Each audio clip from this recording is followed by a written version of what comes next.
Abaayatu kabajamuuf jaalatamuu hordoftoota koo akkam jirtu nagaa keessan fayyaadha. Galanni guddaa Waaqayyoof haa ta'u. Ani baay'ee nagaa kooti. Isinis Waaqayyoon eegamtanii nagaa akka taatan nagaan keessanis guutuuf irraa akka ta'e abdiin qaba. Waaqayyoon karaa hundumaatti nu gargaaree nagaatti nu eeguu jaallate. Maqaan isaa haa eebbifamu. Bakka gargaaramtanii har'a keessan isiniin jechuun jaalladha. Har'as immoo viidiyoodhaan dhufee kanan jira. Turtiin keessan mormaatti na faana haa ta'u. Maal qabattee dhuftee jechuun keessaniin oolu. Har'a yaaduma keessa kooti akkan dubbadhuuf na dirqamsiisee kan isinitti haa ta'u barbaadenis bifa gorsaatiin jechuudha. Gorsichis mata duree lama kan of keessatti qabatu. Obboloota gogola hambaa jiran kan ilaallatu anuma wajjiniin jechuudha. Shamarras ta'ee warri dhiirota dhaggeeffadhaa mormaatti isiniin jedha. Viidiyoon kun immoo kan isinitti tole laayik, sheer, koomentii godhaa. Maatii haaraan har'a gara chaanaala dhuftan immoo sabiskiraayib gochuudhaan maatii yuutuuba koo ta'aa isiniin jedha. Kana waan raawwattaniif eebbifama. Egaa walumaa galatti obboloonni jalqabaa kaastanii hanga yeroo kanaatti na jajjabeessaa jirtan baay'ee eebbifamaan isiniin jechuu jaalladha.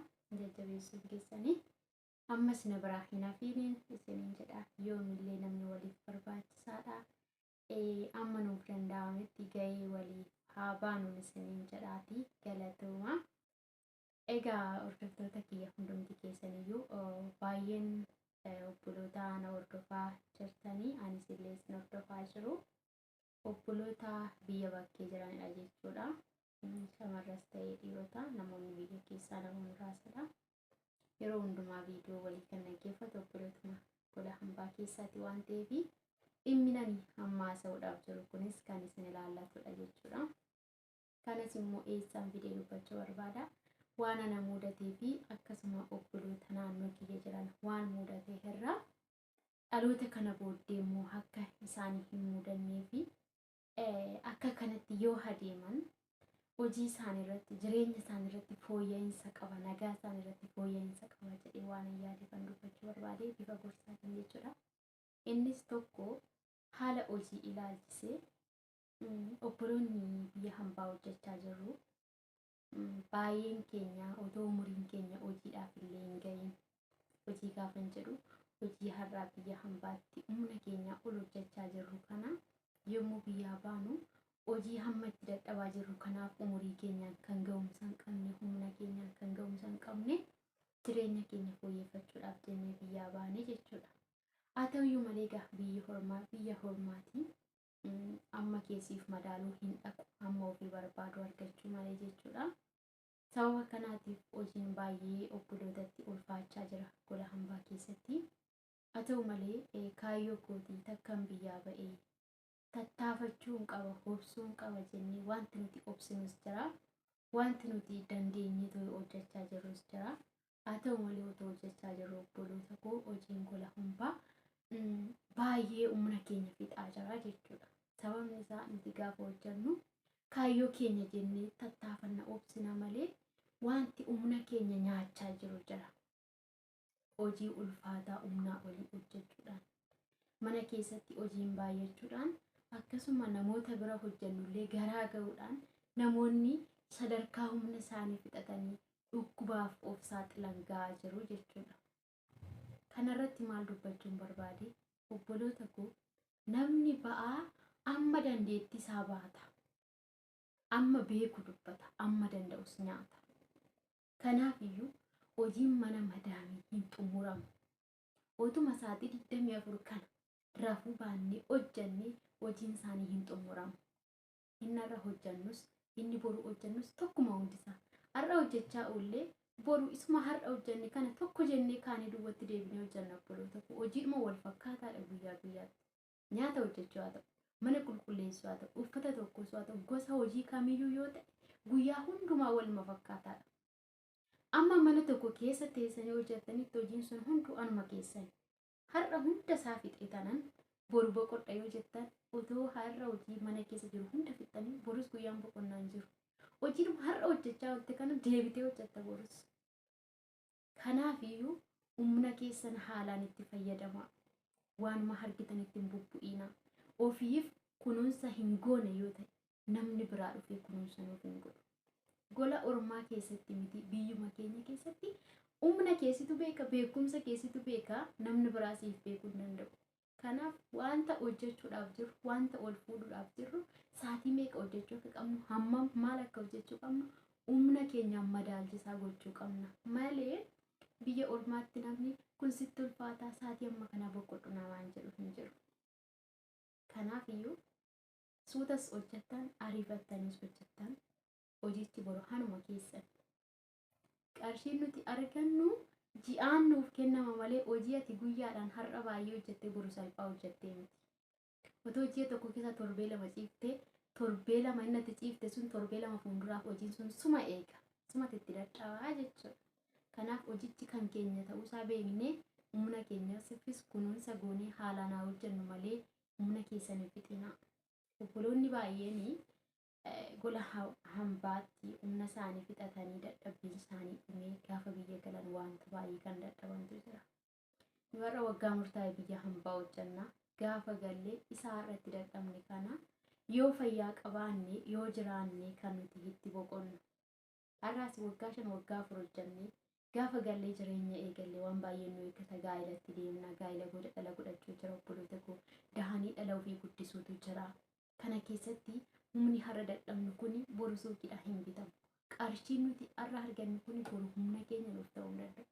Yoo dhukkubsanne illee mana yaalaa deemnee tarii nu yaalchisuu danda'a, nu yaalchisuu dhiisuu danda'a. Har'a waggaa 4 waggaa 5 mana namaatti hojjannee dhukkubaaf yoo saaxilamne biyya gallee guyyaa takka mana yaalaa deemnee qarshii qabnu hunda fixne kuni miidhaan keenya faayidaa caalee jechuudha. Kana akka hin taaneef waan hojjettan hundumaa humna keessan madaalchisaa hojjedhaa. Miidhama nama baay'ee waan hin argeeffan dubbadha. Dhugaan sinin jedha.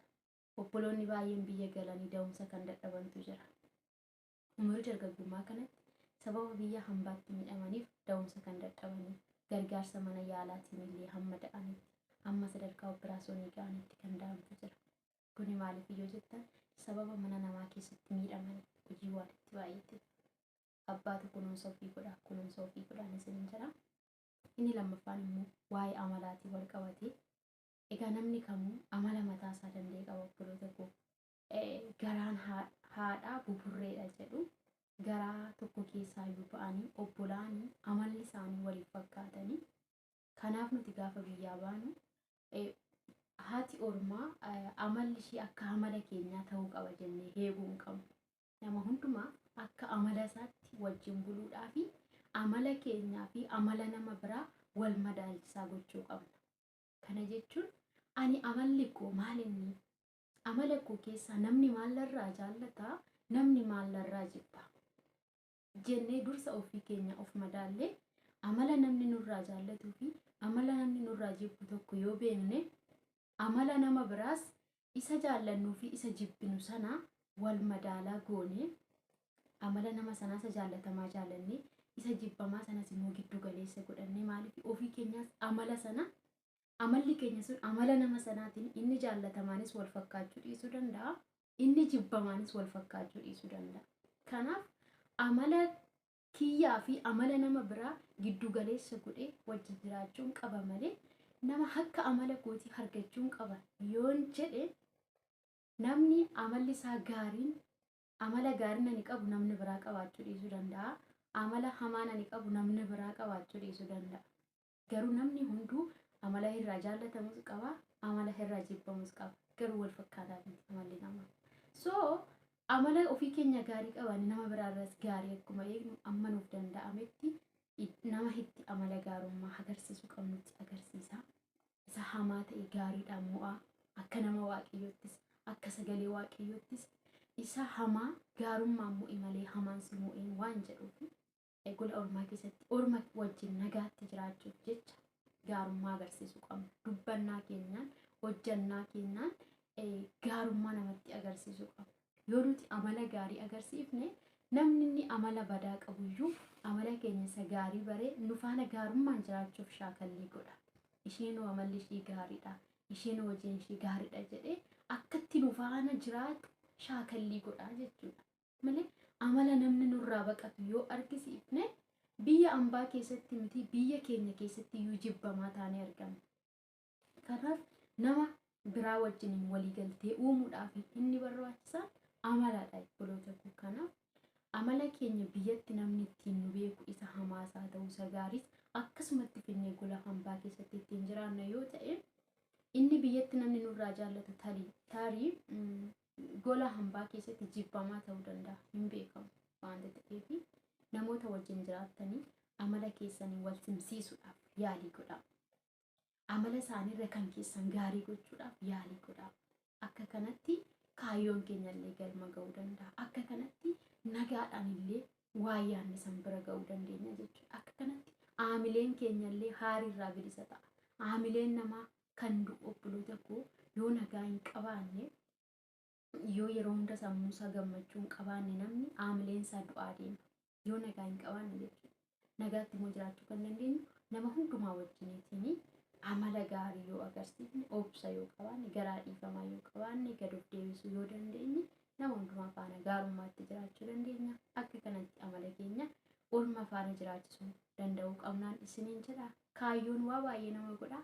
Kaayyoof jennee immoo waan gaarii yoo of barsiisne yoo gaariidha. Nama biraatiif fakkeenya taanee argamna waan ta'eef. Kanan isiniin jedha obboloota koo mana jirtanitti waaqayyoo nagaa isiniif haa kennu. Nagaatti jiraadhaa. Waaqayyo isin haa eebbisu. Baay'ee isin jaalladha isin kabaja eebbifamaa.